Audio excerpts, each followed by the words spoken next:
Good evening, everyone, and thank you for joining us tonight.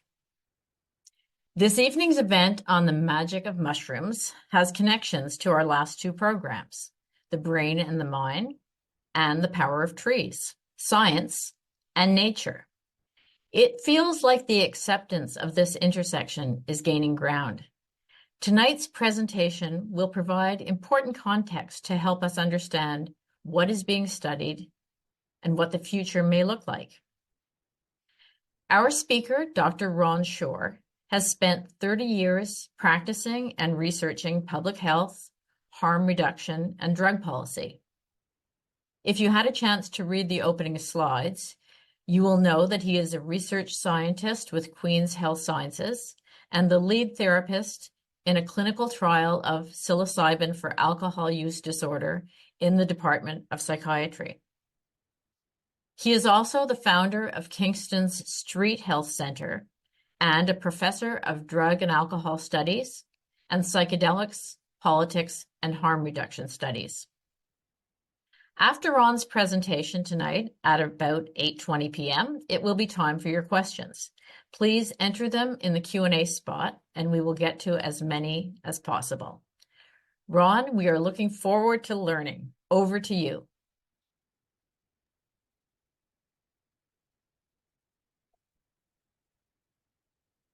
There we are. You hear me okay? Yep. Yeah, we're good? Okay. Well, hello, everybody. Welcome. I realize this is a virtual assembly, but it's also nice to recognize, I think, each and every one of you that's at home or wherever you might be, as you kind of dial in and tune in. And just before we get started, I have to say I'm so impressed with the NLC and this kind of learning series. It's a real honor to be part of it. I think the timing is impeccable coming in after The Power of Trees, because as we know, mushrooms and trees intermingle underground into a mycorrhizal network of shared intelligence. So that's going to be one of our themes tonight that we explore a little more.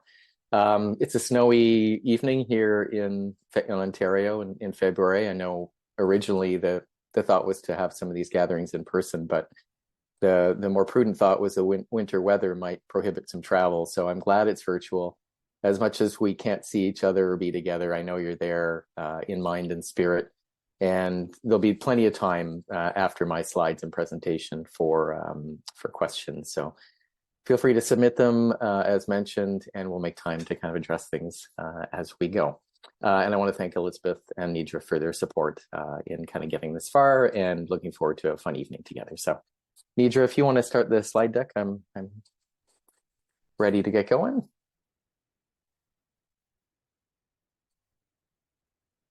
Perfect. So as you'll see, we've entitled this The Magic of Mushrooms from Trips to Treatment. This is nice for me. A lot of my presentations are very academic and very scientific. It's nice to take a step back and take a more holistic lens. And I've enjoyed taking a bit more of a cultural approach. And what I want to do is provide you, as advertised, with a bit of a kind of insider perspective or behind the scenes look at psychedelic assisted therapy. So I'm going to talk a little bit about patient experiences and some of the visuals that people may experience under psychedelics, as well as some of the other phenomenology that occurs under these powerful molecules. I'm going to talk about psilocybin. We're going to take a tour through history, the magical kind of carpet ride of kind of magic mushrooms through the millennia. I'm going to talk about other related psychedelic compounds as well. We're going to dip our toes a little bit into neuroscience. And at the end, we'll end up with some conversations around what do we do with this knowledge? What are the regulatory and policy issues that we move forward? Are practitioners ready for this? Where's the public at in terms of their curiosity? Psychedelics are quite wonderful. In part, I get to do these amazing visuals, and psychedelic art and visuals is obviously part of the experience. But it's also an area that is remarkably interdisciplinary, cross-disciplinary. So to understand psychedelics overall, in particular psilocybin, we need to be part anthropologist. We need to be a little bit of a psychologist. We need to understand culture. We need to understand ritual and ceremony. And we need to understand neuroscience. We need to understand physiology. And more, the emphasis is on mental health. And I'm going to talk a little bit about something that we call the triple crisis in psychiatry. And that's really the backdrop that's forming the interest in these new novel approaches to mental health treatment. So again, I just want to thank the NLC for hosting me. Just by way of introduction, I'm in Kingston, Ontario. I've been here for more than 36 years, I guess. I grew up in Ontario as part of a military family. My father was a retired military career soldier. We grew up in bases in Trenton and Kingston. That, ironically, is now kind of formed a little bit of a first full circle experience for me, because one of my kind of more recent areas of research is on veteran health. And I think I'm the only male in my family that didn't pursue a military career. So it's no small measure of irony that I'm now researching veteran and military health and the application of particularly MDMA, but also psilocybin to treat moral injury and PTSD. So I just want to thank my mother and father for bringing me into this world, and all the people who've helped me get this far, and all the people at Queen's, including our dean, Dr. Jane Philpott, who some of you may know from being the former Minister of Health under the Liberal government. She has been remarkable in supporting our psychedelic research here. When I first started my psychedelic program of research, I was a part-time professor, but I was teaching without a PhD. I've worked in public and community health since I was 20 years old. I kind of got involved in the AIDS movement early on, helped start a needle exchange here. That kind of morphed into a full medical clinic called Street Health Center, which kind of was my baby for about 25 years. I've taught at universities for 17 years, and now I've been 6 years on my PhD, and now I'm in the Department of Psychiatry. So that's kind of my career vector. My lens on psychedelics is a little bit different than many, in part because of my background in harm reduction and in drug policy and in drug health. So I'm pretty familiar with working with people in altered states of consciousness. And that kind of led to my interest in psychedelics. I had taught about ayahuasca and psilocybin in a course that I have here at Queen's. And it kind of had piqued my interest about 10, 15 years ago. And more people were indicating, these may be effective novel therapeutics, particularly for addiction, which was my main area of interest, but also for depression and some other, obsessive compulsive disorder and other kind of disturbances of habit. So it kind of piqued my interest, and it went from just a curiosity and something I taught as part of a larger course into being my main area of research. And I spent 6 years looking at all of the published literature on psilocybin. We had originally planned to do some human subject trials, but the COVID pandemic interrupted that. And I resorted to methodologies called knowledge synthesis. And I reviewed, 60 years of animal research and close to 20 years of human research to evolve and develop a model of understanding psilocybin's potential therapeutic effects. So I'll touch a little bit about my doctoral research, but many people at Queen's have supported this kind of as we've gone along. Claudio Suarez was the department head of psychiatry, kind of brought me in. David Clements is our director. So I thank everybody who's kind of helped me get this far. And let's go on to the next slide here then, Nidra.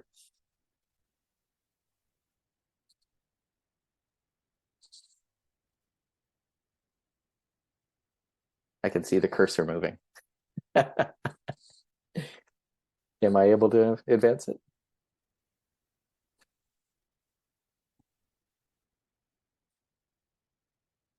Sorry, I think we're just having a technical moment here.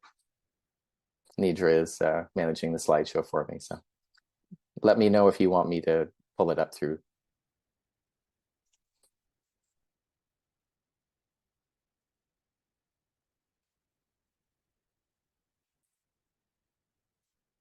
Okay, there we are. Okay, so when we're talking about magic mushrooms, we're touching on this world of myth and magic. There's fantastical tales that go back many, many centuries in terms of literature and folk tale. And we're entering into this realm of not only mystery, but of the underground, as maybe you touched on if you were there for the Power of Trees. We understand the importance of root systems with trees in terms of sharing, nurturing, sharing intelligence. Mushrooms themselves, what we see above ground, are just the fruiting bodies of a vast network of underground hyphae formed into networks called mycelia or mycelium. So when we're talking about mushrooms, not only are we talking about these amazing visionary effects and these powerful, often transcendental experiences, almost always deeply emotional experiences, ones that can bring about shift in perspective, but also have elements of fear, of the unknown, of what we call entropy, things that we're not used to, things that we can't predict. So we're looking at the underground, we're looking at the shadow side, that what's unconscious, what we don't always recognize about ourselves, our unconscious patterns, things that are at the root of our mental models of the world or of our expectations, but that go unaddressed. Mushrooms help bring that to the surface. Mushrooms are the fruiting bodies that pop up.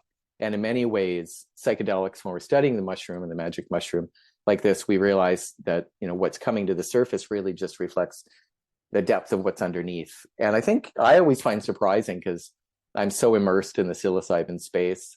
And I find it a very benevolent kind of spirit in a way. It's got a very domestic feel, very heart opening. But a lot of people are very afraid of mushrooms. A lot of people are afraid of psilocybin in particular. You may have heard of the infamous bad trip, people who've had really challenging negative experiences. And for some people, if those go on for many, many hours, that can leave a bit of a scar in terms of even a possible psychological trauma. But we know mushrooms really live at the interface of life and death. They're decomposers. They make life out of what has died. They're remarkable. Mushrooms are neither plants nor animals. They're a third kingdom right in the middle, and they're ancient. When we're looking at, I'm going to talk a little bit about chemistry and pharmacology. When we look at the evolution of psilocybin, these mushrooms are just remarkable pharmacies. They're natural botanical production factories of these very medicinal compounds. When we're looking at magic mushrooms, we generally talk about psilocybin, and that kind of gets converted into psilocin. But there's 7 different psychoactive alkaloids, all within this wonderful little mushroom.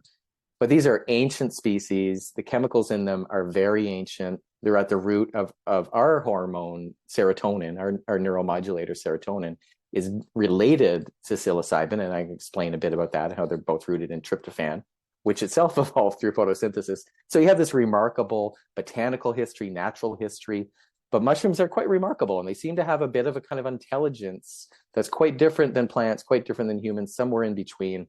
And humans for many millennia have kind of relied on them to be, medicinal compounds. The backdrop to this conversation, and I think the backdrop to this larger interest in psychedelics, and that includes the many, many thousands of people who are microdosing, which are using very small, subperceptual, kind of subclinical, very small doses of these kind of psychedelics on a kind of more regular basis. That's a bit of a different effect than when it's a larger dose, which is what I'll talk about. But many, many people are interested in psychedelics. A lot of people have microdose psilocybin. So the popular interest is there. And I think part of the reason the popular interest is there is we've struggled in psychiatry with a kind of threefold crisis. And this is referred to as the triple crisis in psychiatry. So the first thing that we want to recognize is just the standard treatments that we have right now for, say, for example, depression or substance use disorder, and I'm using very clinical terms here purposefully, have limited efficacy, limited effectiveness. Somewhere around, say, 40 to 60% of people will respond to current gold standard treatments. And even within those populations, you have subgroups that may have differential levels of response, in particular women. Women may not respond to antidepressants with the same kind of robust response as males. So we're looking at a huge variation in response. In substance use disorder, we really struggle with effectiveness. Treatments are generally somewhere between 12 and 20% in terms of helping people achieve goals of sobriety or of abstinence. Generally, we're looking to just reduce the harmful consequences of alcohol use or of addiction and take a harm reduction philosophy. But we know the treatments we have are limited. That is part of why there's such interest in something called MDMA therapy for PTSD. MDMA is a psychedelic compound that in about 17 years now of clinical trial is showing an overall cure rate of around 80%. That kind of treatment response for PTSD is unheard of. Traditional treatments would be extinction therapy, EMDR, psychotherapy, all these other things, and they have varying degrees of helpfulness, but we've never had a therapy that has this level of promise. So that's kind of part of where the excitement's coming from. So not only do we struggle with the effectiveness of some of the treatments, but there's a growing incidence of people being diagnosed or suffering or dealing with mental health conditions. You may have noticed this within your own social group, within your own family. And I would say since COVID, this is even more palpable. So you have more and more people with depression. Anxiety is very common. Substance use disorder, I think with cannabis in particular, has some other kind of sequelae or harms that are happening, but we'll touch on that later. And then the third part of this crisis is we're beginning to question the whole diagnostic framework. And I'll give you an example. So my father passed away a year ago in January. He was 82 years old. I was his caregiver for the final kind of half year of his life. They lived in Kingston. My stepmother died about 7 months before him. My father really struggled with grief. My mother passed away when I was 20 years old. So Lori was his second wife. And my dad struggled with grief, but he became a grief counselor. He moved through his grief. He became fluent. He moved from being a very kind of like rigid military man with a lot of kind of repression and anger in a way, into being this really soft and gentle man who did a lot of work with people in their healing around grief. But when we look at grief, we often diagnose it as depression. So say, for example, if someone is feeling grief for longer than a couple months, they may be clinically assessed as suffering from a clinical depression. So you can see here how something that is a natural emotional evolution as a grief response can be pathologized if it's seen to be somehow inappropriate. We live in a culture that, to quote Steve Jenkinson, a writer based in Canada here who's got a book called Die Wise. It's a manifesto for death and dying. And he makes the comment that our culture is death phobic and grief illiterate. And I think those are really helpful terms to remember. So say, go back to this example, when we're questioning these diagnostic frameworks, what is depression? When is someone depressed? How is depression different from anxiety? How is substance abuse? We know it's comorbidity. Often these things come together, meaning a comorbidity. So substance use disorder is often with depression, is often with PTSD. Is that a single construct, or is those three different things? What are we treating here? So we're moving into kind of this notion of expanding or moving into a more nuanced understanding of people's health conditions that isn't just looking at labels or classifications, looking at differentiation, looking at natural healing processes, adaptability, and resilience. So we're questioning some of these rigid frameworks. But back to our interest in these marvelous magical compounds. Most of us grew up reading or seeing movie versions of Alice in Wonderland and the famous scenes of encountering the caterpillar, smoking a hookah on the top of a mushroom. And if you remember, Alice could consume something that could either make her bigger or smaller. And one of the remarkable things about psilocybin, which I think also indicates a little bit about its therapeutic properties, is when you take psilocybin, what is close to you visually in your visual field appears really large, and what is farther away from you appears more distant. So you get a distortion of space, but what is it close to you becomes bigger. So that can reflect on something we call salience, what is important, what stands out. And in many ways, psilocybin brings what's close to you, what's important to you, out in a gestalt, in a bit of a separation from the background. But psilocybin also kind of really distorts where line edges occur. So the harsh separation we think that exists, say, between my computer screen and the computer stand, or between the wall and the desk that I'm at, under psilocybin, they all kind of blend into one. And there's less differentiation, depth really changes, and it appears to be a more unified field. Now, the interesting thing is, as physics advances, that's exactly the physical reality of the world. But a lot of these impressions that we got about reality from these fantastical states tended out to be perhaps based in reality. But we often encounter them as a children's tale. And in this regard, Alice could get bigger or smaller based on her consumption of one of these compounds. When we're looking at mushrooms, again, I just want to remind us, because I think this is an important theme, and it's going to lead to something that I'm going to refer to as the doctrine of signatures. But mushrooms are just the surface. They're just the fruiting body. They are a small percentage, a small amount of the physical matter of the whole community, the network of mycelia, which is underground. The mushrooms pop up as out of the sexual union of these hyphae. They're the fruiting bodies, and their primary purpose is to sporulate, to send more spores so more mushrooms can grow elsewhere. They're spread through the wind. They're kind of brought into kind of fruition, and the shape, the concave part of the mushroom will change as it sporulates. Psilocybin mushrooms are no different. They're composed primarily, or I should say, they're grown primarily in kind of like more artificial environments now, but they're naturally occurring. And psilocybin mushrooms, these very amazing magical mushrooms, are also globally distributed. We know about them, and I'm going to talk about how we came to know about magic mushrooms through Maria Sabina and the Mazatec peoples of central Mexico. But we need to acknowledge that psychoactive mushrooms are global in their distribution, and that we have many, many cultures that have used either fungi or ergot, which is a form of a fungal growth, as a psychedelic compound. And that includes ancient Greece, that includes the ancient Celts, the Viking communities, and China, as well as Tibet, as well as Africa. So there's evidence of psychedelic, psychoactive mushroom use globally distributed. So it's important to realize when we're turning to these as medicines or looking to incorporate these rather ancient ways into modern Western medical systems, there's some translation issues, but it's not like it's only one particular ritual that was done in certain indigenous communities that we're now appropriating.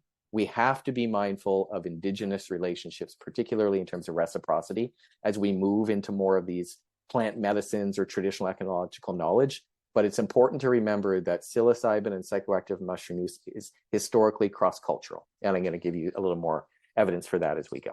But look at these vast underground networks. And the reason I'm bringing this up is I want to rely on something called the doctrine of signatures.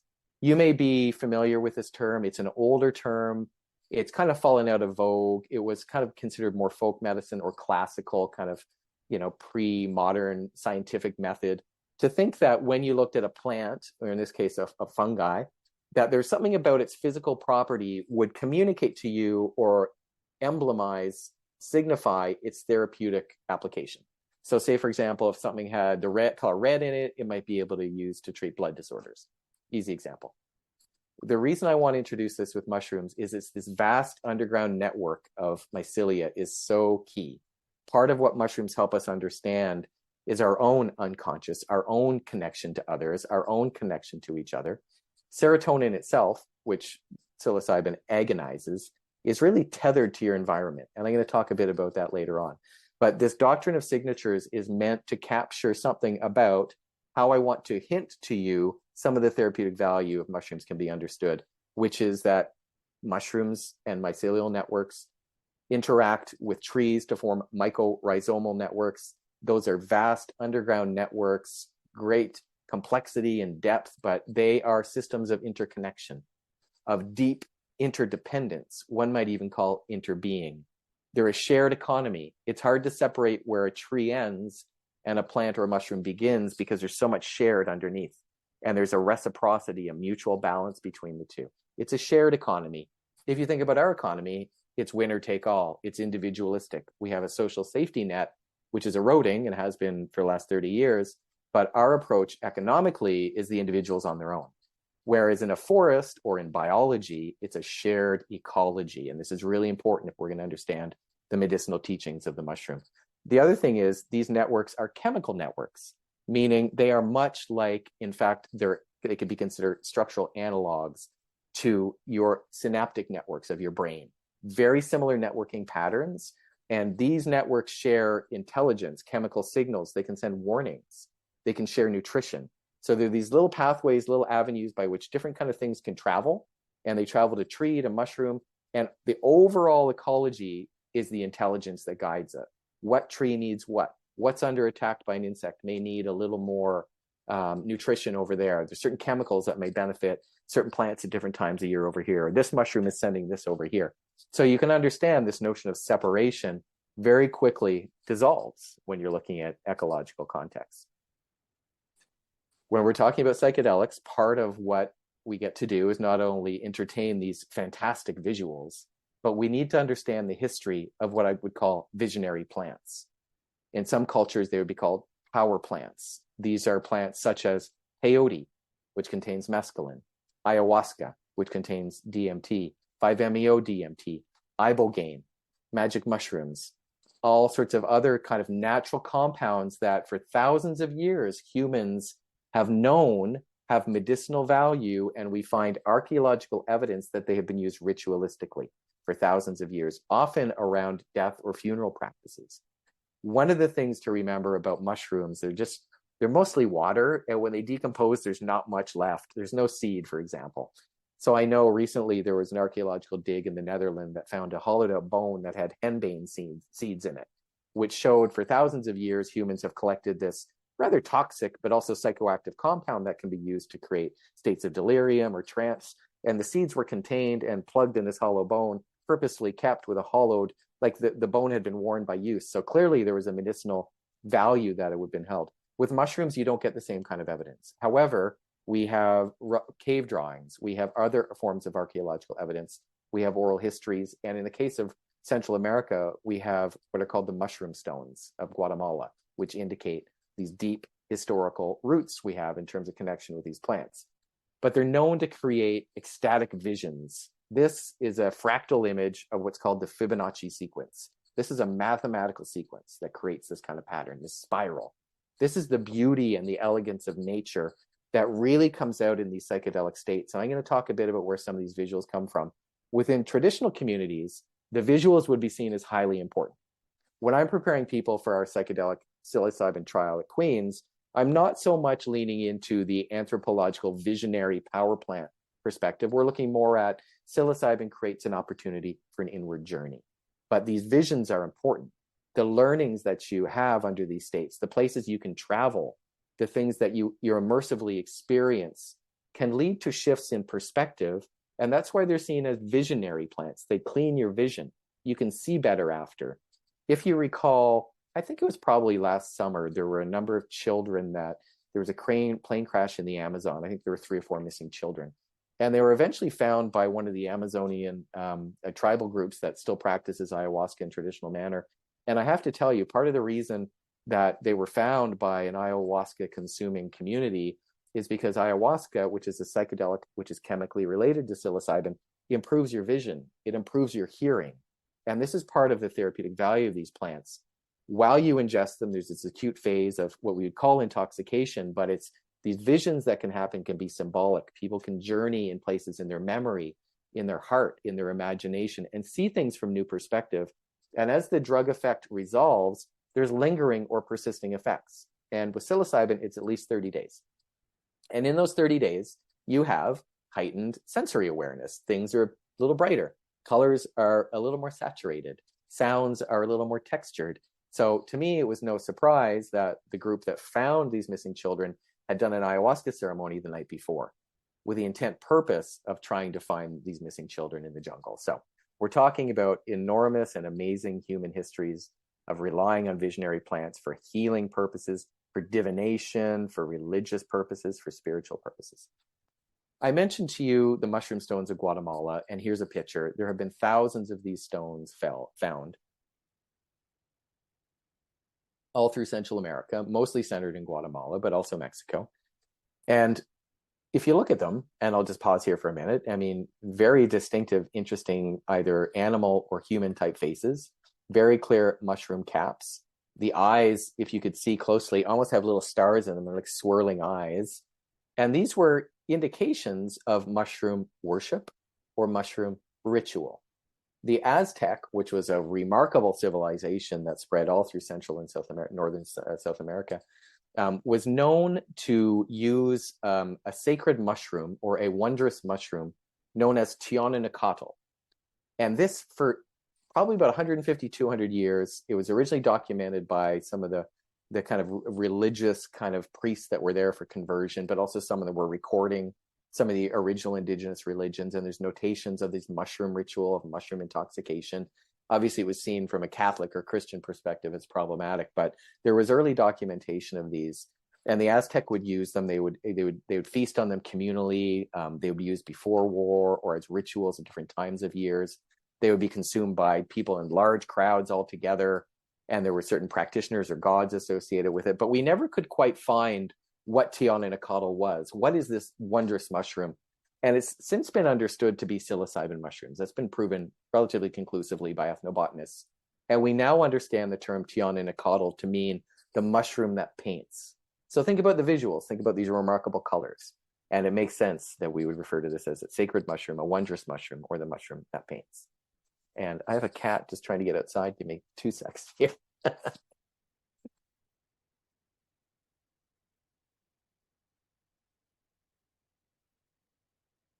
Sorry about that. I didn't think she was going to stop meowing. So it's a deep history, and it goes even farther back. This is obviously a modern artistic iteration by an artist named John Speaker, but this is based on something called the bee shaman. And this was in northern, I believe this is in Algeria, kind of northern Africa. There's a system of caves, and they've been found throughout northern Africa and the southern part of the kind of Middle Eastern kind of area of the European continent.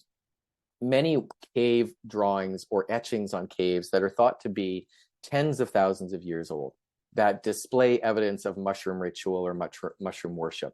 Pictures of mushrooms etched on a wall. When you're not drawing a lot on a wall and you're choosing what to put there, there'd generally be horses, there would be human figures, and there'd often be mushrooms.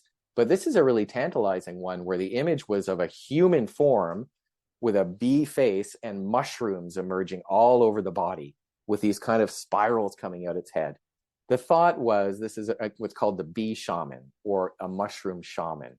This raises the context or the term shamanism, which really is a Saman term from kind of Siberia, kind of northern Russian area. It's a term that meant someone who was a medicine keeper, someone who was a medicine person, who could see, who could travel from the physical world into the spiritual realm and could serve as a bridge or a translator and would become a healer or a visionary because they could see the spiritual interactions behind an underlying normal reality. And the sources of illness were traditionally thought to be often in the spiritual world. So we have 10,000 years evidence of kind of this kind of notion of mushroom worship, of ritual, including in Western culture. And here, this is a rock relief from Greece. This is a portrait of Demeter and Persephone. And the reason I'm showing you this, you can see in the drawing, I think it's Demeter is handing Persephone a mushroom. It's the story of a mother and a daughter, and the daughter, through a series of kind of ill choices or decisions, ends up being taken into the underworld by Hades and is kind of there, and the mother is separated. It's a myth that is meant to capture the cycles of fertility and agricultural life. With winter comes death, with spring and summer comes life. This myth would be acted out in these human avatars of Demeter and Persephone, and the mushroom was important to this, to the point that within ancient Greek society, there's considerable archaeological evidence to support that probably for a period of perhaps up to 1,500 years, a magical concoction, a brew that relied on a fungus, which was an ergot, which would grow on rye, it would infect rye, but it had properties that are very similar, in fact, led to the discovery of LSD. So LSD is a serotonergic psychedelic, much like magic mushrooms. This ergot or fungus created an LSD type chemical. This would be served in a brew.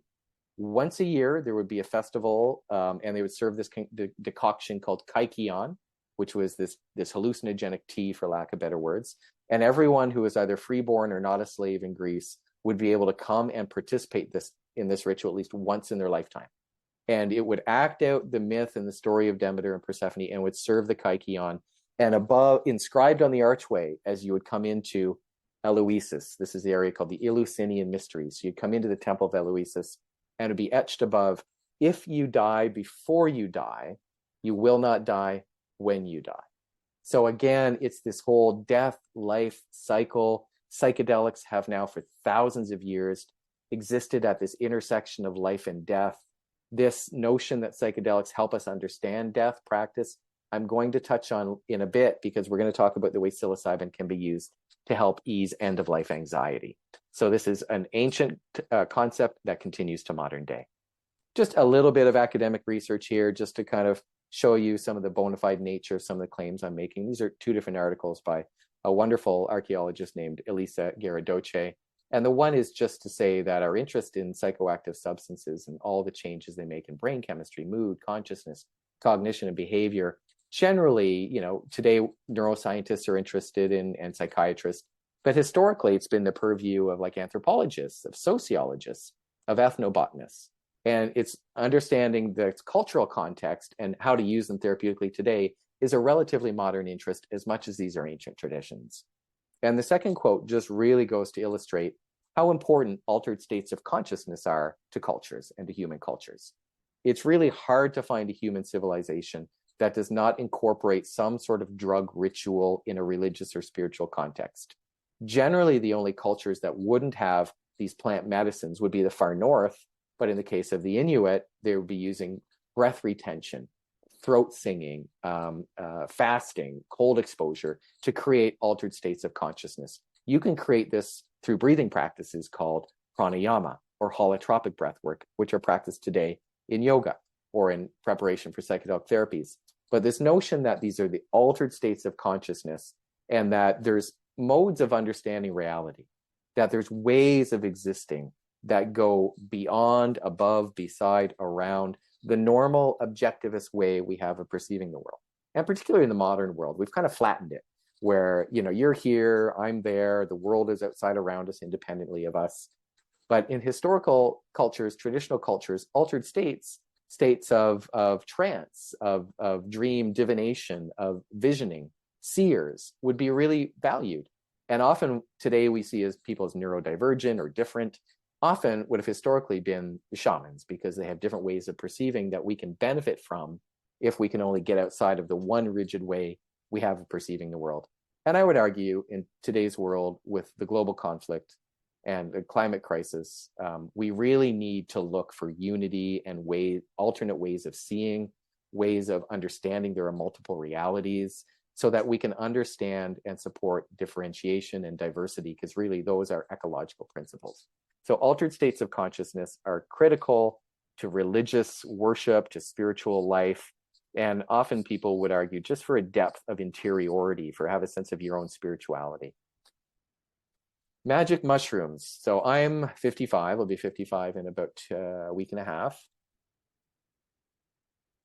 So I was born in 1969. So I have full rights to talk about the 1960s and what has happened since the era of flower power and the hippie movement and the peace movement to today, because it's been the course of my life. So I remember as a young teenager and as a young man reading Carlos Castaneda. I remember knowing about Maria Sabina because these were cultural icons by then, by the early 1980s. I was born in 69, kind of growing up in the 70s, teenager in the 80s. So I was very familiar and influenced by the 60s, the summer of 69, the summer of love, the Be-ins, the peace movements, the civil rights movement, the sexual liberation, the Black Panthers, Malcolm X. That was what I grew up with. Psychedelic music, the Beatles, the Rolling Stones, Jefferson Airplane, all of the kind of psychedelic rock that kind of came up was what kind of we listened to and shaped kind of more recent music that we'd be interested in. So psychedelia was always part of kind of my kind of upbringing in the way. But the way that kind of magic mushrooms entered into the Western North American consciousness was there was a gradual evolution of academics and ethnobotanists who were documenting this. And I think in 1928 or 30, Jean Bassett Johnson, who was an anthropologist, got invited into a mushroom veleta in the Oaxaca region of Mexico. It was the first time there was a recorded, documentation of what these mushroom rituals were. So there was an academic knowledge, but in 1957, a gentleman named Gordon Wasson, who was a wealthy banker, but also an amateur mycologist, which means someone who studies mushrooms, he was married to a Russian woman named Valentina, who really was the mycologist. But between the two of them, they wrote really thick books on mushrooms and identified things like mycophobia, people are afraid of mushrooms, or mycophilia, where cultures love mushrooms. So it was really a labor of love, but he eventually found a live mushroom practitioner in the Huautla de Jimenez village in the foothills of the mountain range in the Oaxaca region of Mexico, named Maria Sabina. And in 1957, Life magazine published an article called Seeking the Magic Mushroom. And this is where tens of thousands of North Americans would have first heard about this. And it piqued a cultural curiosity. I would hesitate to say, but it may be true that it birthed a counterculture. But what happened to Maria Sabina is worth explaining. She could not have fully consented to sharing this sacred practice. She didn't quite, it was never clear to her what was going to happen with what she was sharing. In that time, you have this big, white, wealthy, powerful Westerner. Of course, they're going to kind of welcome him in. So her culture and community kind of turned on her for a little bit for sharing the sacred knowledge. At some point, she declared the mushroom had lost their power because they had been adulterated by Westerners. We hope we've done a better job than early on exploitation, but we have to acknowledge this is the way we first come to hear of this. Wasson would take the mushrooms from Sabina. He'd write this article, beautiful photos of her, and he recorded them. So we have her chants as well. Her chants are also recorded in books of poetry. She's considered a fantastic oral poet. It would all be done under mushroom. But Hoffman, who is a chemist in Switzerland who first developed LSD, also took these mushrooms and identified psilocybin as the active compound. So this is Wasson with Sabina, and this is the background to the article. She's a traditional Sabina will, I'll explain what her kind of role, a folk healer, one who knows, a seer. She would practice mushroom veladas late at night with people who were sick, who needed healing. She's a medicine woman in her community. She first started eating psilocybe mushrooms at the age of probably 6 or 7 with her sister, and she developed a lifelong relationship. For her, they opened up access to a book of knowledge. And for her, she just became a channel for the intelligence of the other realm that would come through what she called the little saints, or the holy children, los santos niños. These are the holy children, which were the mushrooms. So she was a ceremonialist, a healer. The term she preferred instead of curandera or shaman was a sabia, one who knows. And all of her knowledge was through the mushroom. If you can listen to her oral poetry or the translation, it's unbelievably beautiful. It would just be free form come to her, but it would come through the power of her mushroom intoxication. It'd be beautiful. She would chant in rhythmic terms, and she would use the mushroom, tobacco, neem oil, other cacao, other traditional kind of plant medicines of the area for healing purposes. And mushrooms were really her major tool. So one of the individuals who was fortunate enough to kind of come into contact with Hoffman was Timothy Leary. And Timothy Leary and Ram Dass, who was then known as Richard Alpert, started something called the Harvard Psilocybin Project in 1960. So this would be the first real modern era academic psilocybin research. We do have to acknowledge, though, through the 1950s, there were a number of clinical trials throughout Europe, quite a number using LSD to treat depression and alcoholism, with some surprisingly good results. Through the 60s, there was also developments in Weyburn, Saskatchewan. So Canada has its own psychedelic history. We were using LSD to treat alcoholism quite successfully, kind of through the 1960s. But really what we generally focus on is Timothy Leary, Ram Dass, what happens here. They're the only tenured Harvard faculty ever to get fired, largely because of the promiscuity of their psilocybin research. They'd be giving mushrooms and LSD to undergraduates. Definitely they went too far. It was the summer of love, kind of came out of that. Timothy Leary was famous. At one point was considered the most dangerous man in America. His famous expression is tune in, turn on, drop out. Once you do psychedelics, expand your consciousness, you will see the folly of modern society, of capitalism, of warfare, of hierarchy, of sexism, and we could create an alternative society. So this is just a theme I want to identify, that the original psychedelic movement of the 60s really was associated with social reform, with social change, with peace activism, with building decentralized local economies, with the civil rights movement, with the liberation of women, with expanded and new gender roles, and overcoming conservatism in terms of repression and conformity. And I'm not sure today, when the lens is more psychiatric treatment and individual treatment, whether we're missing something. Whether in this 40 to 50 year period since the 60s, now that we have this new renaissance of psychedelics, there's less recognition of the social context. And we have to remember, as a health scientist, the major determinants of your and my health are in our environment, the health of our environment, the quality of our social supports, the meaning of our work and vocation, the strength of our fabric of ties of social community, family supports. These are what carry us. These are things that motivate us. If we overly individualize health, we get into very individualized treatments. And this is just one of the things I've noticed if you look at the history of the psychedelics. The 60s associated psychedelics with social change. Today, we're looking at it more. The mushrooms have now gone from trips into treatments, and we're looking at individual change. But I do want to highlight Ram Dass. He was Richard Alpert. He and Tim Leary started the Harvard Psilocybin Project. He was a psychologist, quite well established in his field of personality assessments. He did psilocybin. He did magic mushrooms with Timothy Leary early in the 1960s. And as you saw in the earlier quote, it turned him onto a spiritual path. He would go to find his guru in India, spent decades studying kind of under traditional Hinduism, wrote the very famous book, Be Here Now, went on to be a Baba or a guru to Westerners, introduced Westerners to yoga philosophy, to the Bhagavad Gita, to kindness, to consciousness. He did a lot of work with prisoners, with the sick, with the death and dying community. So he's a remarkable man, one of my heroes, a really kind man. He has many, many lovely mantras that help guide psilocybin work. And one of them is quiet the mind and open the heart. Quiet the mind and open the heart. It's just very compelling. He's a very lovely man, very great deep psychology. And he really helped bring yoga to the forefront in North America. And that's the other thing I want to acknowledge is within the psychedelic landscape of the 60s, you had not only this interest in these experiences, but it opened people to meditation practices. It was the birth of the mindfulness movement. People like Alan Watts, who I would discover when I was 15 and changed my life, really came out of this countercultural movement. American Buddhism, often a lot of the major American Buddhists like Jack Kornfield and others who'd go on to be great writers and teachers, got their first taste of these states of unity consciousness through psychedelics.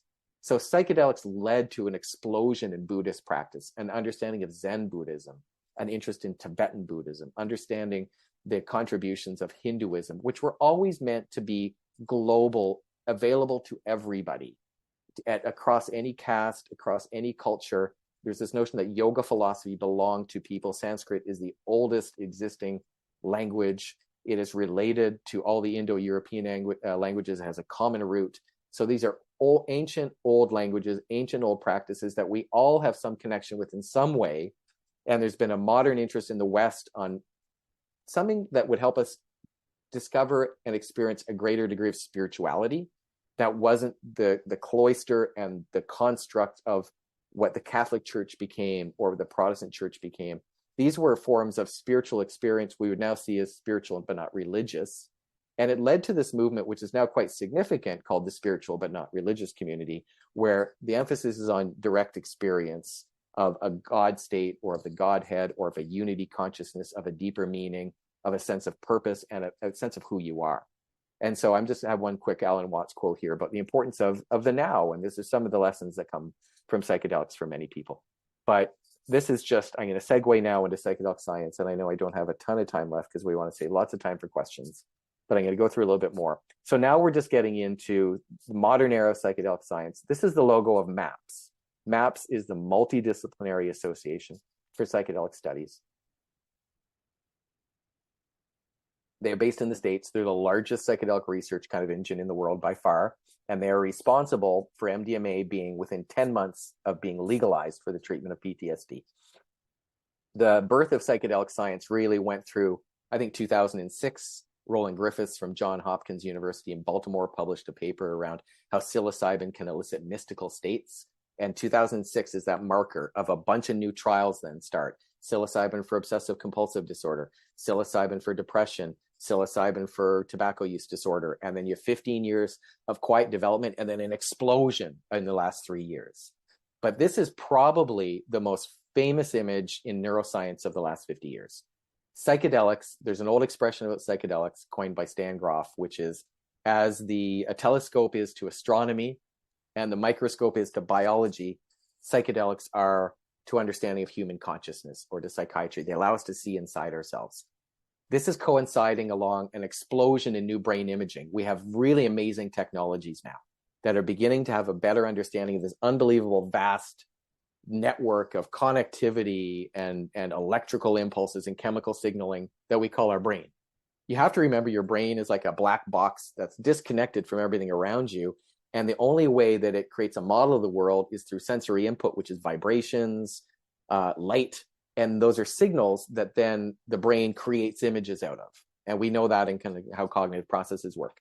But with this imaging, we're able to really look at how psychedelics affect you acutely and the downstream effects. And this is probably the most famous image. This is from one of Robin Carhart Harris's articles on psilocybin. He is probably the preeminent neuroscientist of certainly the psychedelic space. So you'll see on the left of the screen an image of the placebo patient. So this is a patient who is just the normal brain, no investigational drugs, there's no psychedelic active. That's not a real brain, that's an image.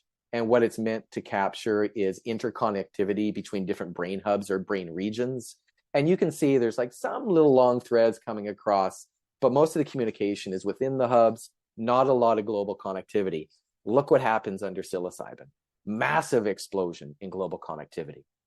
When we first started looking at the brain for people under psilocybin, everybody expected, oh, the brain must be so active, like these incredible visuals and hallucinations that happen. That must be so active. But what we find is the brain actually quiets. Psilocybin is a vasoconstrictor. But what it does, because it's a serotonin agonist, is it causes certain serotonergic kind of cells to really spike high and get really active. And what those do is those change the way the brain talks between these different hubs. And it creates a time-limited state of what's called cortical desynchronization, but greater connectivity. So the way your brain normally operates as a creature of habit, your brain is a predictive organism. It simplifies everything. Most of us, as we get older, kind of simplify it too much. We fall into ruts called habits. You kind of expect the same thing to happen every day.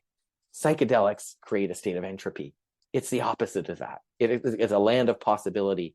But from a brain network perspective, all these different brain regions, like your limbic system, your prefrontal cortex, your temporal lobes, your hippocampus, all of these areas start to communicate more between each other.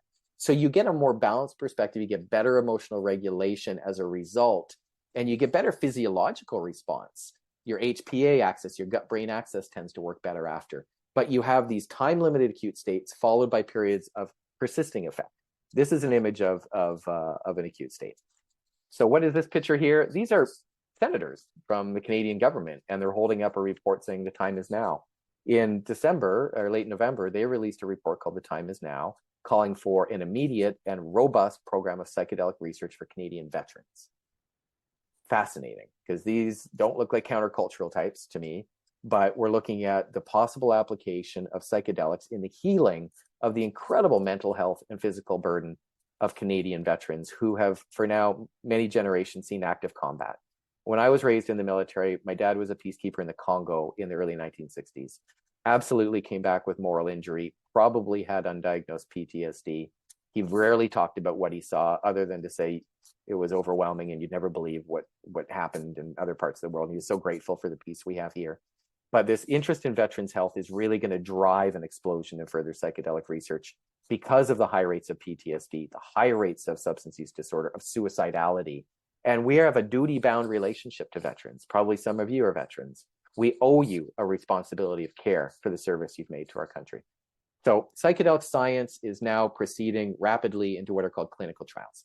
This is a very, very famous picture. This is Mary Cosimo. She's a therapist out of Johns Hopkins.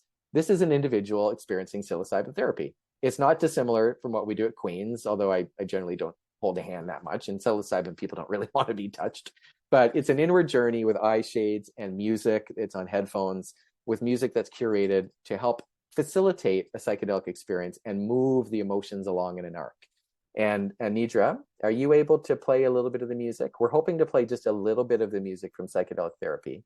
Ron, we can play the music if Yep.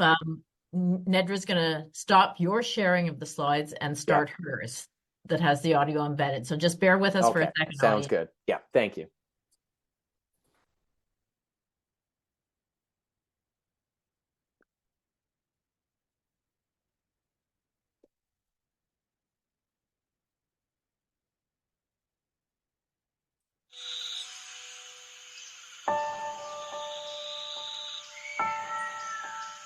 So I'll just give you a little bit of a description of this one. You can keep playing it, yeah. So this is a musician named East Forest, and this is called Music for Mushrooms. The music that's part of the psychedelic journey tends to be ambient, textural, and kind of lyrical, slow moving, not a lot of words.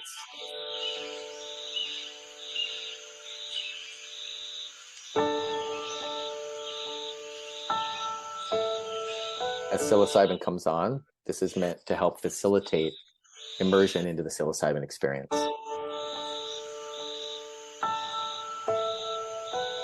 If people get nervous or develop some transient anxiety, we encourage them to follow the music.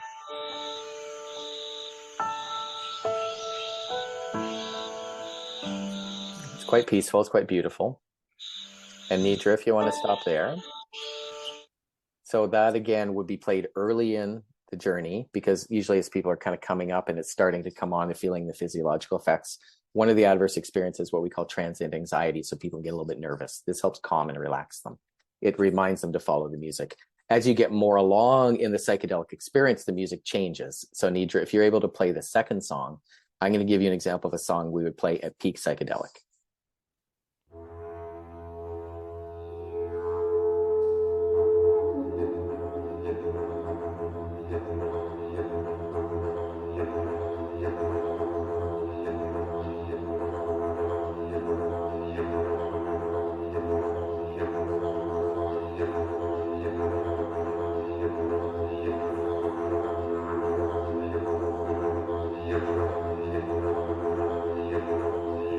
Okay, I think we'll leave it there. Thank you, Nidra, for doing that. Thank you. I just wanted to give you a little bit of a sense of what these trials involved. The music there, obviously, if someone's in the peak state of psychedelics, what that does is evoke a lot of emotion. And it's kind of weird. It's strange. So you're in that state of the unknown, the unpredictable, the element of the mystery. And that's when you kind of have to unstick your mind from your normal ways of perceiving things if you want to have any behavior change. So in our trial, we're looking at helping people reduce high risk drinking or heavy drinking days. So you're trying to disrupt a habit. And habits are these construct of thought and mood and action that we're kind of locked into because they're deeply learned. What psilocybin can do is disrupt that and shift it a little bit. People can reappraise things cognitively. They have more flexibility in seeing different perspectives because of their psychedelic experience, which leads to behavioral flexibility. And I'll explain a bit more about that later. But I think, Nidra, you're now running the slide deck. Is that correct?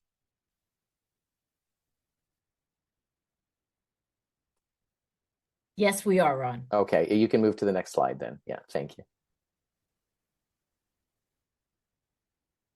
Awesome. So just, I'm going to not get too much into this because I want to leave lots of time for questions, but there are challenges in psychedelic research. And one of the challenges is it's almost impossible to blind the researchers or the participant because it's very clear when someone's having a psychedelic experience.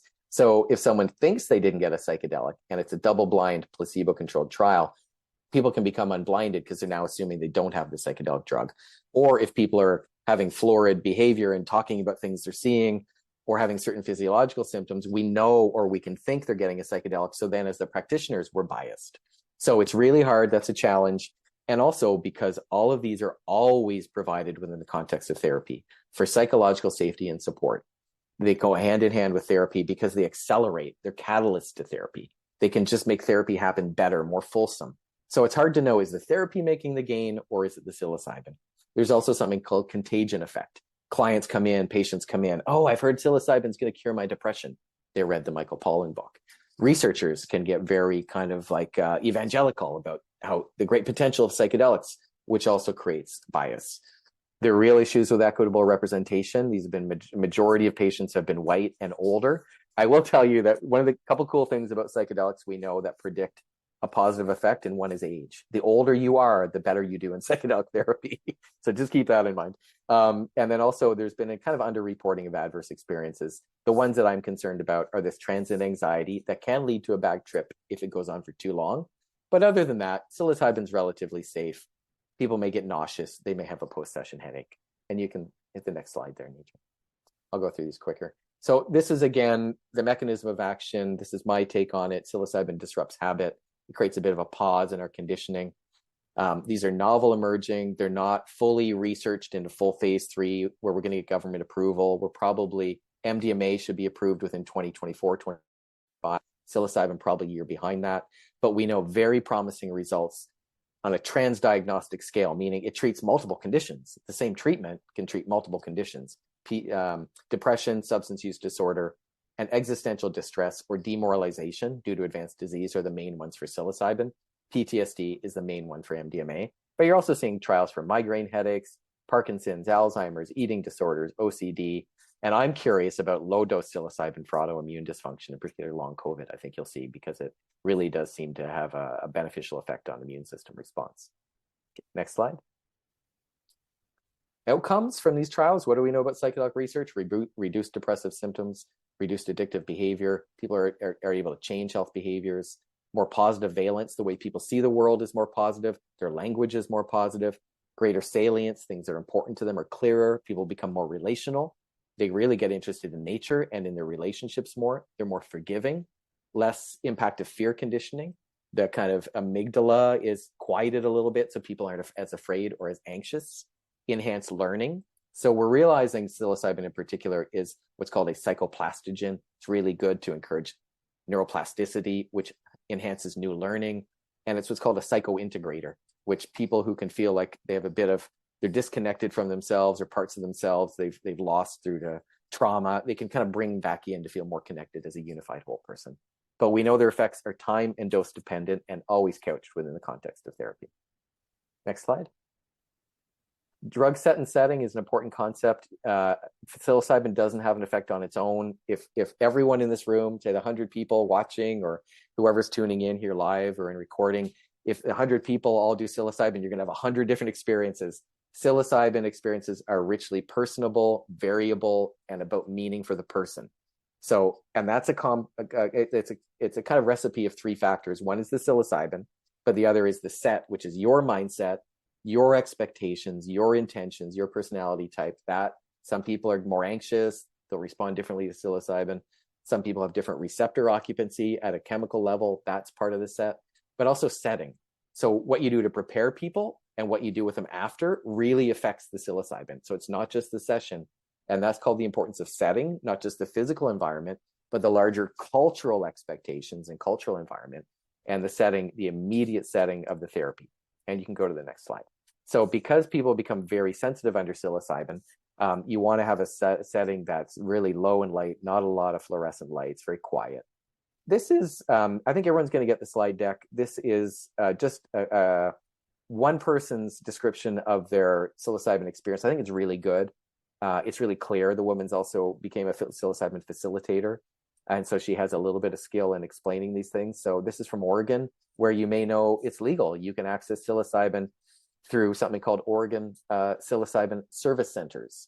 And you don't even have to have a psychiatric diagnosis. You can just go for the experience of learning, of meaning making, and people will guide you through with this structure.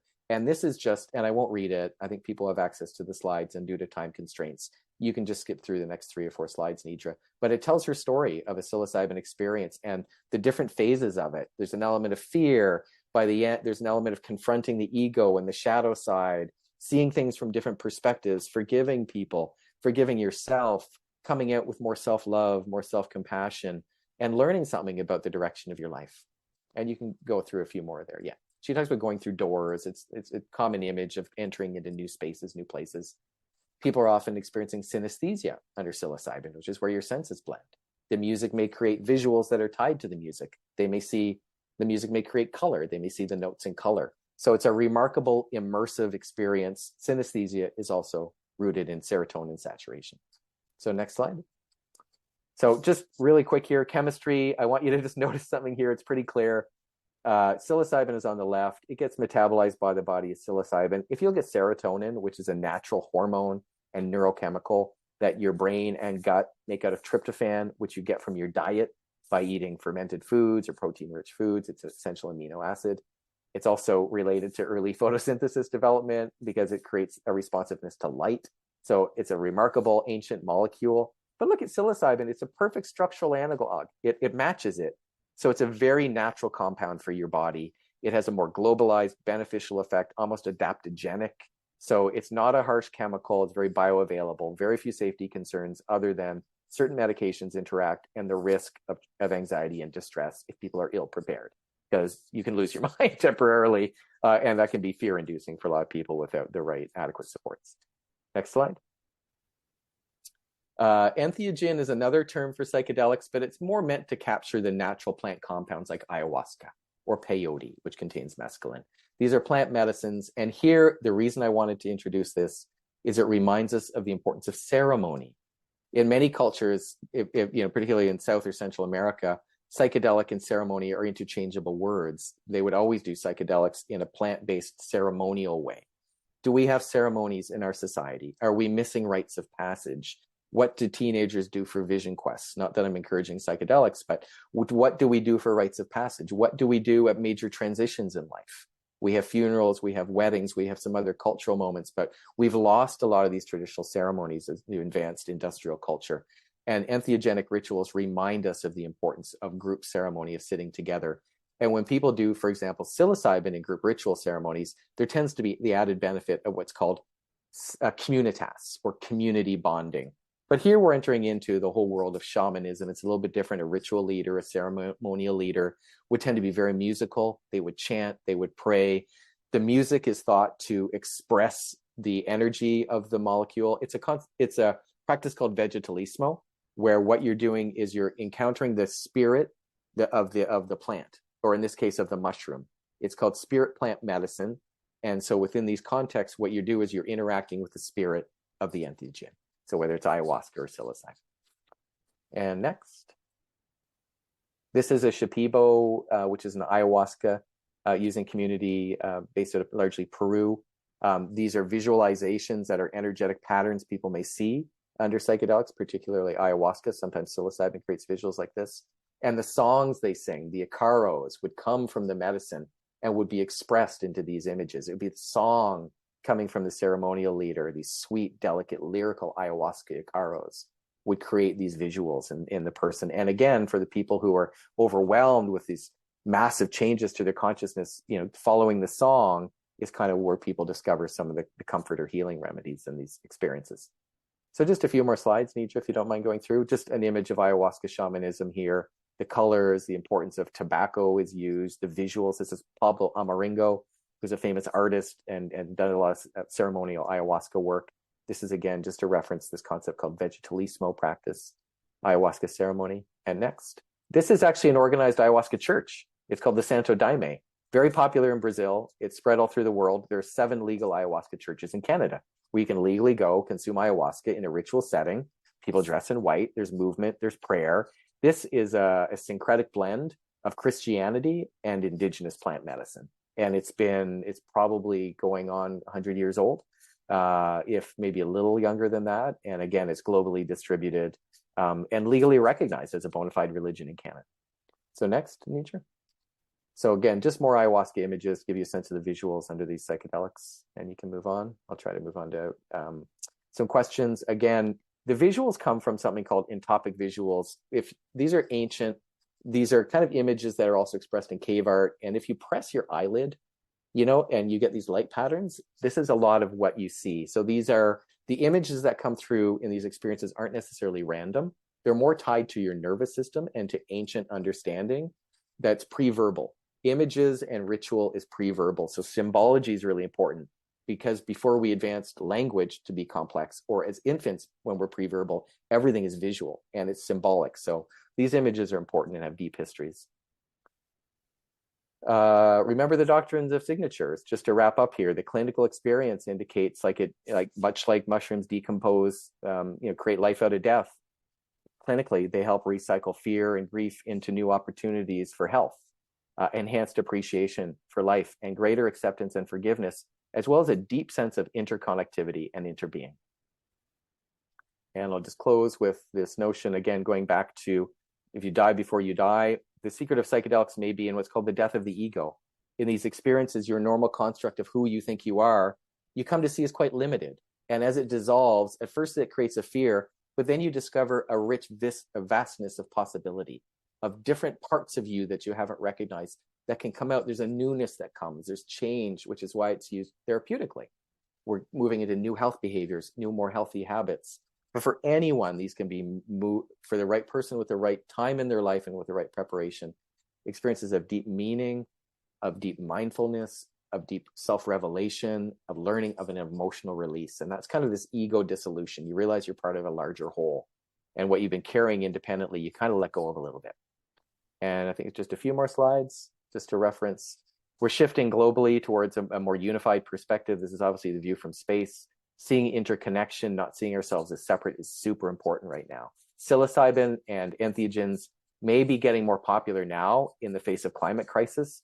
It may be nature calling us. People are realizing these natural medicines may help us understand our place in the ecosystem with a little more intelligence than the way we've been behaving over the last couple of centuries.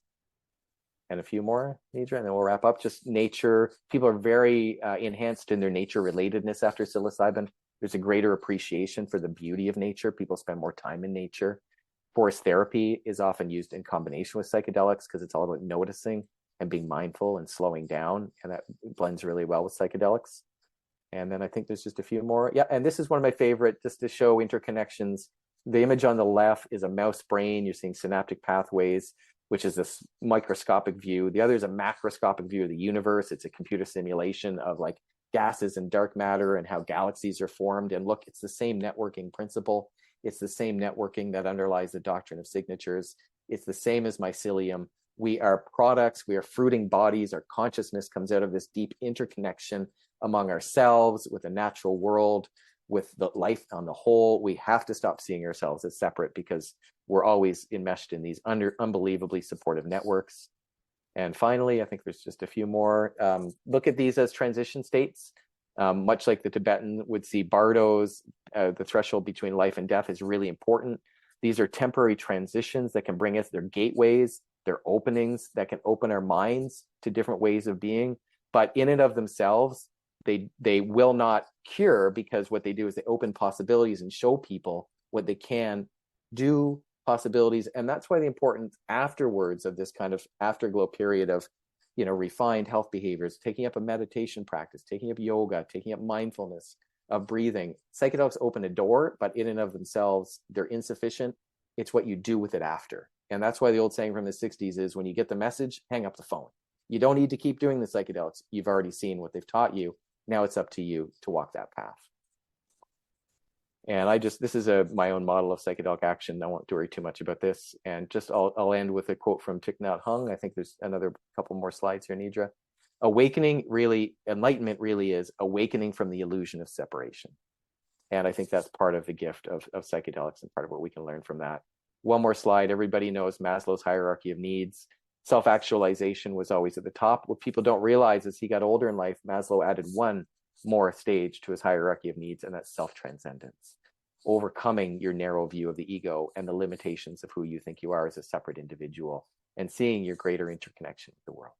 So I'll leave it there. I think there's a final slide with just my email contact. I hope I leave enough time for questions. I'm obviously very passionate about this, and I hope this has been of value to you, and I'm super interested to hearing the questions that people have. Okay, well, we have quite a few already, and I'm sure there'll be more. Thank you so much, Ron. That was fascinating, and so much to think about. I'll start with the first one.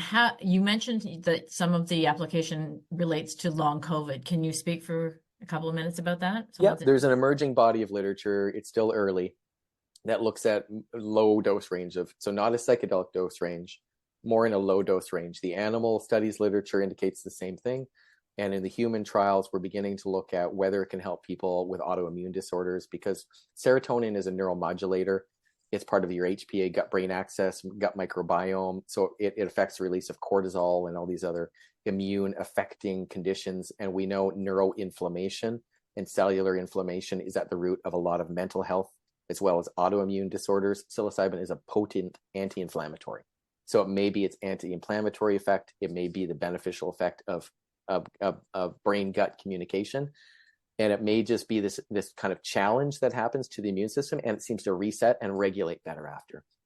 It takes time. I'm not saying it's going to be a panacea, but there's an emerging body of hopeful literature that shows it might help with immune function.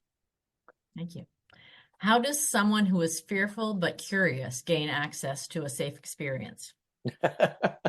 Well, that's the elephant in the room. A lot of us asking that question. That's the elephant in the room. I will say that psilocybin and MDMA are both available through something called the Special Access Program. About a year and a half ago, the federal government re-regulated them. They're not legal, but there's a classification called Special Access Program, which are for emerging novel therapeutics that are legal in other jurisdictions, or for which there's a mounting body of evidence.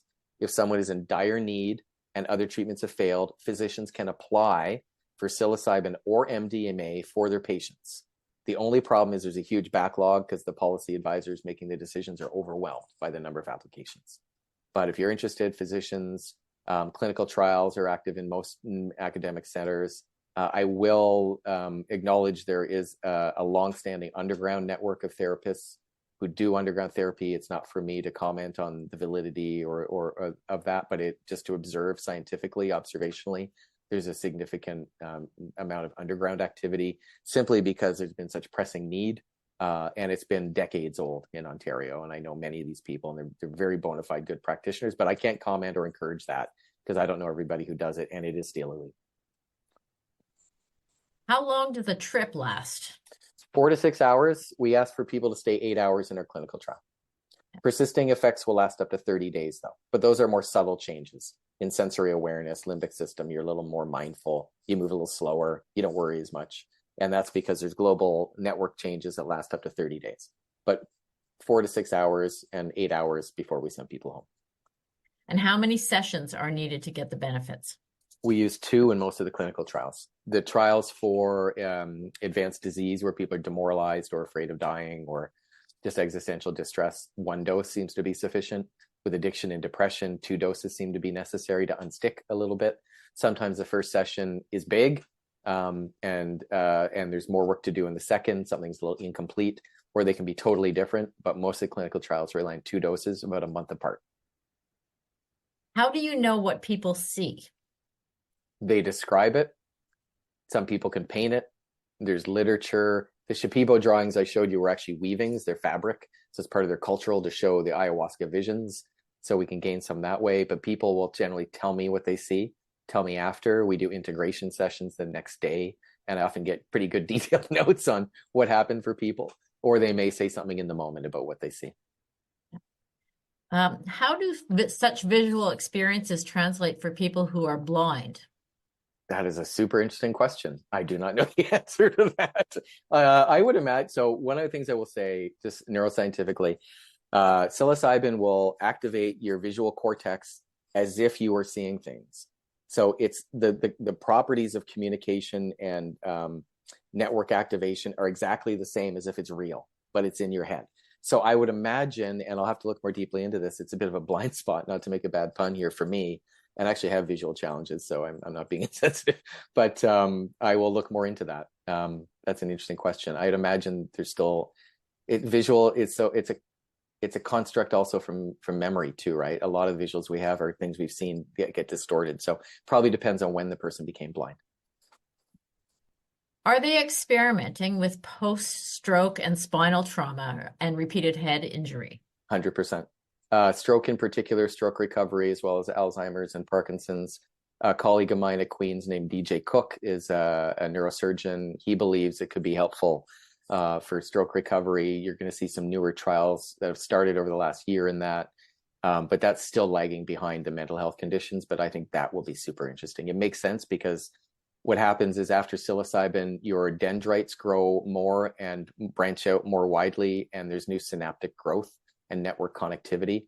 So neuroplasticity is real. And what's important in neuroplasticity is not just the burst of plasticity, because cocaine even creates a burst of plasticity, but it's what happens after, how it gets pruned into what's called long-term potentiation. Psilocybin really seems to enhance learning and allows for long-term potentiation. It opens a critical window for about 30 days where people are better learners, almost as if you're a teenager. So I always say to people trying not to drink after psilocybin, if you can get 5-6 clean days in after psilocybin, because of the way of your synaptic plasticity is working, it's like a month of normal time because you have greater long-term potentiation of what you do. So that's why we're calling them psychoplastogens. So the neurosynaptic plasticity is real. So I think if you look at any brain damage, if plasticity can help repair, there's a potential therapeutic application. Okay. Someone asks about the potential availability of psilocybins to everyone, like cannabis. Is that something We've learned a lot about cannabis through the bit of what's happened in the last 4 or 5 years. And believe me, I'm a decriminalization advocate, and cannabis should have been legalized. The problem is the commercialization of cannabis has absolutely destroyed the plant.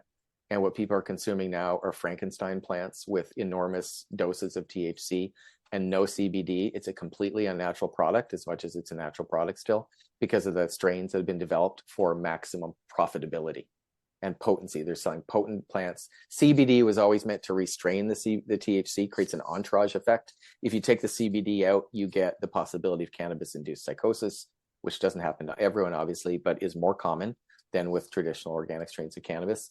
So we've learned some lessons from cannabis. The veterans community is in particular a little bit burned by cannabis because so much of it got prescribed and they create other health problems.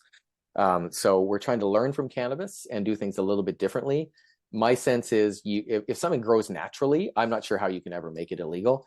People have been cultivating mushrooms since Terence and Dennis McKenna wrote the Mushroom Growing Manual in 1976. That's why it's been a cultural phenomena. Anybody can grow them. People are growing them in closets in their basements. They occur naturally. How you ever create that as something that's forbidden, I don't think you ever can. So I'm not sure. I don't think we'll ever be able to stop the consumption. So I think we need to legalize it, regulate it, make sure the products are good, prepare people, provide them with the information they need, and go there. So that'll be, I don't think the government has any appetite for legalization right now, and we have an election coming up. But you'll see more interest in the research And people are waiting to see what the trials say, particularly in terms of safety, before we make it more accessible. If you don't experience a trip, do you still achieve benefits? Yes, great question. Because this is, as a therapist, this is the one thing, take the pressure off the session. People come in and, first couple of people are like, I'll just use a couple examples. They may be imaginary examples, but I didn't see God. All my problems didn't go away. Because the Michael Pollan book created, it's the Michael Pollan effect. People have this massive expectation that psilocybin is they're going to see God. They're going to realize their soul and their true purpose. That's a lot of pressure. So people get disappointed if they don't have it. So my coaching is always, I'm in my approach to psilocybin therapy. This is a heart opening exercise. The psychological change always happens. The emotionality always happens. That's what's important. That's the mechanism of change. The visuals, the trip, the transcendent can be super amazing and helpful, but without the psychological reappraisal or the heart opening or the forgiveness, the growth in self-compassion, you got nothing. So to me, it's way more important to have a psychological. So I'm working with people, and some people are resistant to the effect because they hang on.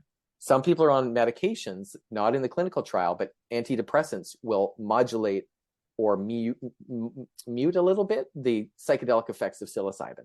It's not unsafe, but you may not get visuals. However, people I've talked to who've done it still can have powerful psychological experiences. What I look for as a therapist is just little openings of the heart. Just a little sniff turns into a tear, turns into a tenderness towards someone they were mad at, their brother that they hadn't talked to in 40 years. On psilocybin, they're like, what am I doing? I want to talk to him. It's those little things like that that change lives. Can someone step out of their trip if it is really frightening? Are there ways to stop it early? So really, really good question. We have a very informed, intelligent audience here. So the problem, transient anxiety is normal. So you prepare people for it. What happens is psilocybin has a mild stimulant effect and it increases interoception. So your heart rate increases, your blood pressure increases, you can feel it. And because it increases your interoception or your recognition of your body states, you're like, whoa, like I can feel my heartbeat. Oh man, like my breathing. Oh, do I have to breathe? And so people can get anxious. That's totally normal. So we prepare them for it. I teach people a lot of breathing exercises. The ability to self-regulate emotionally, to be in touch with your emotions, predicts a positive psychedelic experience. If people are afraid or don't have therapeutic rapport, they can do poorly. So part of my job is to prepare people so that they expect the transient change, know it's coming. For some people, it's pretty soft, but they know it's part of the journey. They realize they're not losing their mind. They're not going to die. What you don't want is that anxiety to go, instead of like 10 minutes, 15, 20 minutes, to go for 5 hours, 4 hours. That's the bad trip. That really doesn't happen in a professional setting, because the preparation, the setting, it's totally different when you're doing it therapeutically. People have different intention. The setting is really cultivated. The music helps, and we're there if they're struggling. And one of the things I always say to people is you will always come back, and I will make sure you come back. We always have a tether. We have a tether here. So even if you think you've lost your mind and you don't know where you are, we know where you are, and we can bring you back. And I've, knock on wood, always had reasonable experiences with people, generally very positive. There are moments of fear, but that's often, we carry fear. A lot of us, our behaviors are fear driven. So it's just coming to terms with your fear. So you just don't want that bad trip to go on forever. And that's the feeling that people have had where they take too many mushrooms, or they do it in the wrong setting, or they combine it with alcohol or other drugs, and they think they're losing their mind. They think they're going to die, and they go to emerge. That happens. That's real, because that's unsupervised and they're unprepared. And often the dosing isn't right. We use large doses in the clinical trial, but you would never really know it because people are just laying on a couch. It's not like people are like you would on a large dose if you're at a party and people can act a little strangely. So part of it is it's a much more supervised setting. People are very well prepared. Generally, I would have seen people 6-7 times before they have a psilocybin dose. And a huge part of therapeutic effect is they have to believe in the modality. They have to believe in the therapist. It has to make sense to them. And they have to think positively about it. So we work on all that. Therapeutic alliance is really important. That's called the common factors theory of psychotherapy. It's like your sense of trust in me, which is why I have a doctorate in psilocybin. Like I literally have a doctorate so that you can reassure people this is evidence-based. I'm familiar with the states. I'm familiar with the things that can lead to negative outcomes and positive outcomes. And we're going to work on all those to make sure you're as prepared. So they come in confident, because you have to let go. And you can't let go unless you feel safe and secure. So we provide a container so people can let go, and we're going to make sure they're fine. How do you find the subjects for your studies? We advertise. That's not my role at Queen's, but we have research coordinators who do that. We have a research group. You have to remember clinical trials are in part for the benefit of the patient, but they're largely to advance the science. So there's exclusion criteria and inclusion criteria. So say, for example, you would not be eligible for our psilocybin trial for alcohol use disorder if you were on an antidepressant. And I think that's unfortunate, but it's simply the state of the science right now. So you can find out through Queen's. I'm not sure the channels we advertise, but call the Department of Psychiatry. Someone asked about meditation. You mentioned before the follow-up. Can you comment on that? So a couple things. The meditation and psychedelics are very similar. First of all, they both create unified states of consciousness. So we get all excited about psychedelics and these compounds, but there's thousands of years history of meditation practices that do similar states to the mind. And so these can be beneficial to prepare people for psychedelics and to integrate after. What we find is when you do research of, say, for example, people who combine psilocybin therapy with mindfulness retreats, meditation retreats, people do better. So we know the two combine. They create a sense of skill for people in handling the dissolution of ego and entering into a more expanded state of what I would call unity consciousness, because yoga can get you there. Breath work can get you there. Deep meditation can get you there. I have some tricks I use with people that are all meditation kind of coaching, encouragement to kind of help prepare them for psychedelics. And it kind of creates a familiarity with the state, because deep meditation could get you into what's called a theta wave, which is that, again, that liminal state, that bardo or transition between conscious and unconscious, sleep and dream. I mean, wake and sleep. So theta is when you're falling asleep. And that's kind of the most similar to psilocybin. So if you can get people comfortable with that, when the psilocybin comes on, they're much more able to kind of flow with it. How does treatment... And people are better meditators after psilocybin. That's a huge part. Okay, sorry. How does treatment help with the physical symptoms of an addiction? That's really interesting. Well, the physical symptoms tend to be due to acute ingestion, say alcohol. So if we can reduce heavy drinking, people have less physical symptomology. They'll be less hungover. They'll wake up feeling better in the mornings. Alcohol risk is always dose dependent. So if you just reduce drinking, it's going to have a physiological benefit, but it's not like it's going to remove withdrawal. And it's not like methadone for opiates. And I ran a methadone clinic. I started a methadone clinic here in Kingston. I ran it for 15 years, and it was remarkable. I'd never seen anything with that level of treatment efficacy. That was in the early days. I know now we've replaced it more with buprenorphine, but that will reduce cravings and eliminate the cravings and withdrawal. Psychedelics don't do that. It's just more the cognitive, neurological effects, the experiential element, and the reduced inflammation. People can feel better after, but it's generally more like a cognitive sparkle and less depression. So there's not necessarily the big physical change, I would say, is because you're less, after psilocybin, you're less in your prefrontal cortex, which is where you ruminate, your executive control, all that thinking about yourself and your worries and your anxiety and your biography. That's really quieted after psilocybin because your limbic system is more activated. And your limbic system has better integrated, and that's emotion, that's sociality, that's being in place. So you're more physically aware after psilocybin. Your senses are heightened, so you're less in your mind. Remember Ram Dass, quiet the mind, open the heart.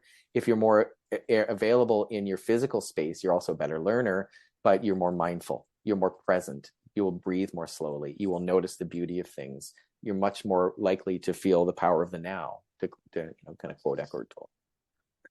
Okay, we have one more question. What is the relationship of hallucinations to the therapeutic effects? These are brilliant questions. That's of great interest to a number of companies that are actually trying to develop compounds from psychedelic kind of molecules that don't have visuals. Because the feeling is that the visuals and the ego dissolution, the psychedelic effect, may be secondary to its therapeutic benefit and may cause stress for people or limit the application of it therapeutically. So if we can give you a psilocybin without visuals, it has the anti-inflammatory effects, the neuromodulatory effects, the network synchronization effects. Without the visuals, there may be some benefit. I'm a bit old school on this. And you heard my comments about cannabis. Like, these plants evolved for a reason. They co-evolved with humans the way they are. And I think for a reason, I think the visuals are important. They create a sense of immersion, and so much of thinking, so much of learning, and so much of memory, of cognitive structure is visual, and it's pre-verbal. Visual is pre-verbal. So visual symbology in ritual meaning is super important. I think the visions people have under psilocybin are very important. Some can be random, but I've had people who've had visions that changed their life. They saw themselves. I saw one of our clients envisioned the world inside herself. Like she saw herself pregnant with the universe, and as she opened her mouth and looked in, she could see the universe. And that really helped her realize that her problem, she's part of something much larger, and she contains infinite potential. And she felt so good after that. So for example, that for me is a visual that became a therapeutic icon that she could leverage some other behavior change around. So I would hate to lose that, but there is even low dose psilocybin, which I said has immune reparative properties, would probably not create visuals. So I would just say go with the dose level instead of changing the molecule. But there's considerable interest in creating psychedelics without visuals. Can we do one more? Are the I'm physical pain symptoms of depression relieved or absent after treatment with psilocybin? So they're okay. It's hard to generalize. And the irony is there's one famous psychedelic trial, and I don't want to get into clinical trial design, but Robin Carhart-Harris is the leading researcher in this area.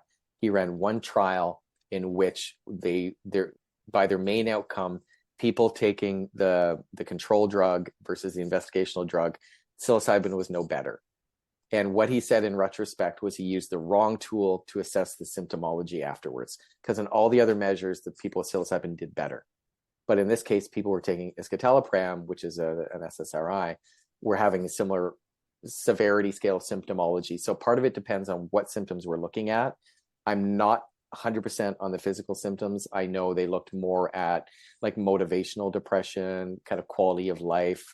You're using the standard depression kind of symptomology index scales through these trials. There's a little bit of a physical component, but I know in our trial, we don't really look at physical symptomology of alcohol use dependence. We're much more interested in like the phenomena of the experience of psilocybin. So they're mostly about mysticism and altered states as opposed to the physical.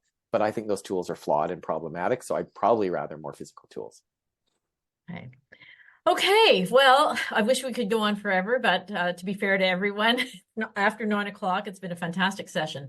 Thank you, Ron, so much for educating us on the potential of psilocybin and explaining the history and what a trip is and what we can look forward to understanding as we read more about it and learn more about it. Everyone who was on the call tonight on the webinar and anyone who bought a ticket will be able to see the slides when they get the recording. So, and that we'll make sure that your email is included as well, Ron, because some people have asked about that. So awesome. If I could just ask everyone to pay attention for a minute more, and Ron, we're happy to have you sit through this. It's short. So our newest program from NLC will be coming up in the spring. So watch your email. It's starting in April, and it's called Migration: How Movement Changes the World.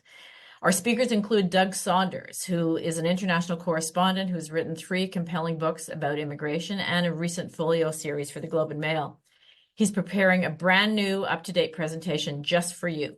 And we have acclaimed author and journalist Kamal Al-Soleili, who will explore one of the most natural yet frequently misunderstood human experiences, our desire to return to a place of origin, which kind of relates to what you spoke to us about tonight, Ron.